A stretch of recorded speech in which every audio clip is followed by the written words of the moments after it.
Hello again, folks. Some of you may have already seen a couple of photos on several parts of the web of this Marks and Spencer branded biplane kit. A nice little model. It is a little bit fiddly, but overall not bad at all. What I'm going to do is add another wing, essentially, to make it a triplane. Something like, not exactly a scale model though, but something like the Fokker of World War One Red Baron fame. Although, after reading some about the Red Baron and the squadron, not all the planes are red, and he didn't actually fly the triplane that much. Obviously, as you can see, I've took the top wing off, what is the top wing at the moment, but before I'm going to go any further, I'm going to see if I can get a lock nut in there so the propeller will spin without coming undone.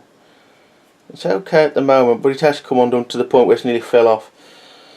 I shall also be altering the rake of the top wing, or what is currently the top wing, up a little bit, because I think it's a bit too extreme for my liking.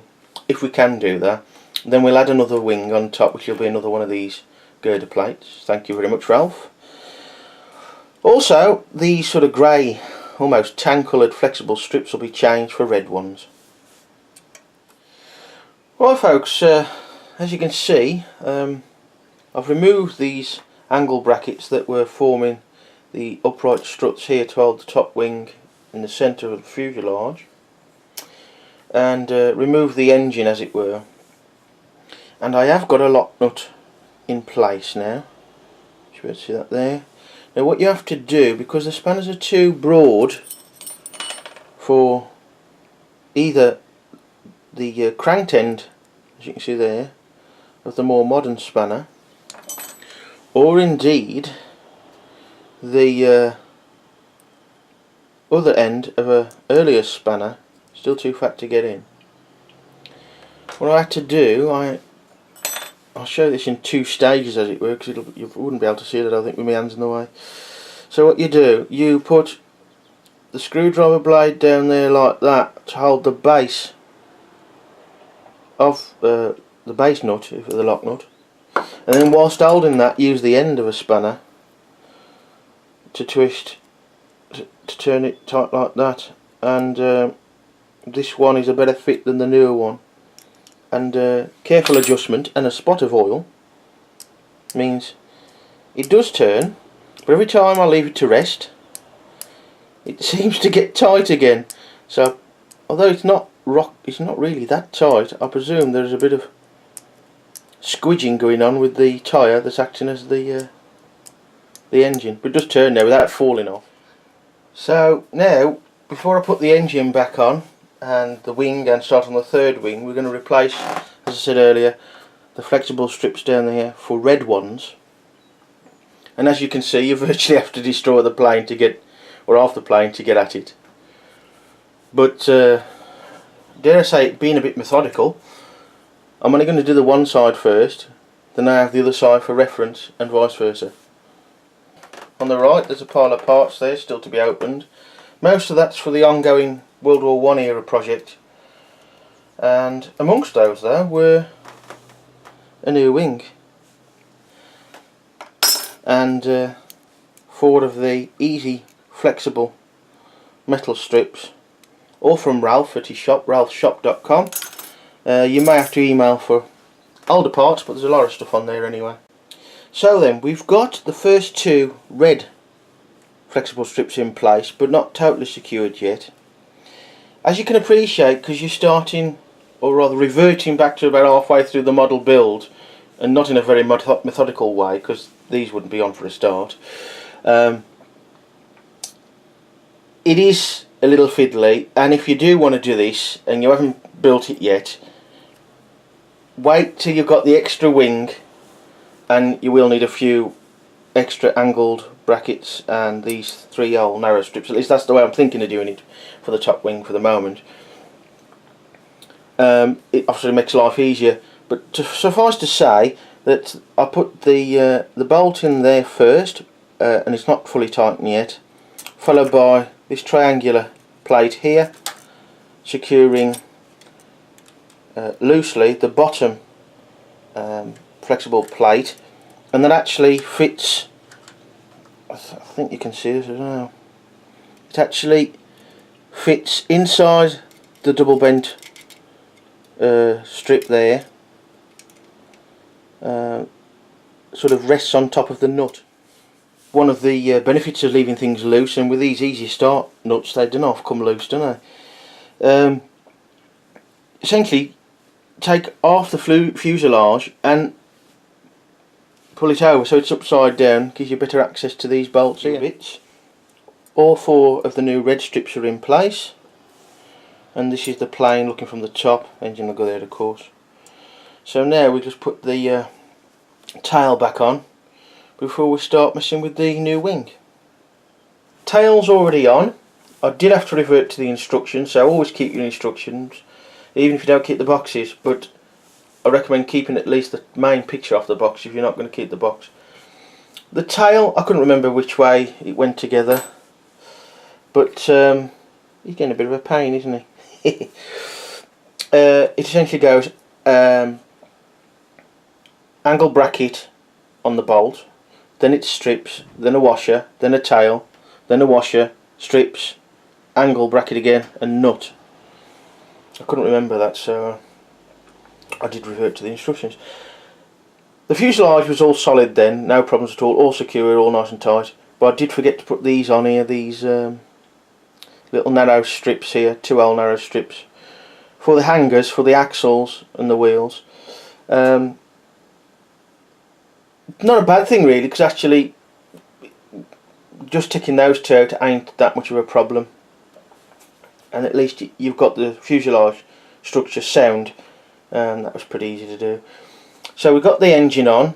It is a bit loose now on the mount, and but it just been nicely. That's took quite a bit of an adjustment. Every time I adjusted it, it got tighter again after a while, but it's nice now. I put a blob of oil on that. It is very tight in there for space, as you can see. The other thing I've done, which is different, in the instructions, and indeed I did it that way to start with, this bent strip here fits inside there. Well, as you can see, it's quite narrow. So I've put on the outside this time and put these strips on here, and a quick check shows that the wing would line up, or will line. What is now the second wing is on. I've had to tweak it a little bit because it seems rather odd really, but the angle brackets at the top of the bottom wing there, the instructions state that the slotted ends go together. The slotted hole of the wing there, slotted hole of the angle bracket go together, and you use the round hole to connect with there. And whilst that looks a bit neater with the adjusted rake of the second wing, it does cause the bottom wing to bow a little bit. So essentially, to start with, I refitted the top wing as you would do normally. These were just sort of finger tight, these 2 bolts here. That allowed me to line up these bolts and holes with these angle brackets here, and there is a slight bowing in there. Really they should be at the very least sandwiched between the triangular plates there, which you can't really see now, and that bent strip, but it would be very tight. It's a very tight construction, but just look at that, it's a bit slightly out the wing. Oh, something clicked. That's better. So I think it actually looks better now with the less rake on the wing, although there is still a little bit of rake on the wing. Now once you get all these tightened up, then you start looking at those nuts in there and there. Now this is where you do need an older spanner, because you can't get the new sort of end-on spanner in, folded end spanner there. I don't know what you call that. If anybody knows, let me know, but I do find those useful. And that's not at the right angle, so this is where the older type spanner comes in, Again, the stepped cranked end is no good, but that end is, and that allows you to get in that angle there. So there we are. I say it is much better and much less stress on the wings now that both slotted ends of the angle brackets are facing each other. And that, I say, the engine is loose. The engine's even more loose now than it was before. I don't know, something's not right. Then again, with these lamps on, things might be expanding a little bit, but it goes. It spins lovely now. I could probably still adjust that, yeah, from underneath if I needed to. Probably just get in there. So now we need a few more parts so we can put the third wing on the top. Obviously these don't come with the set. So there you go, folks. The biplane is now a triplane, and I think you'll agree it's a little odd looking. But it's a bit different. I have had to use some slotted bolts because I haven't got enough spare Allen bolts, and indeed the nuts as well. I haven't got enough easy start nuts as well to keep the same look throughout. But I have tried to keep the slotted bolts out the way, so to speak.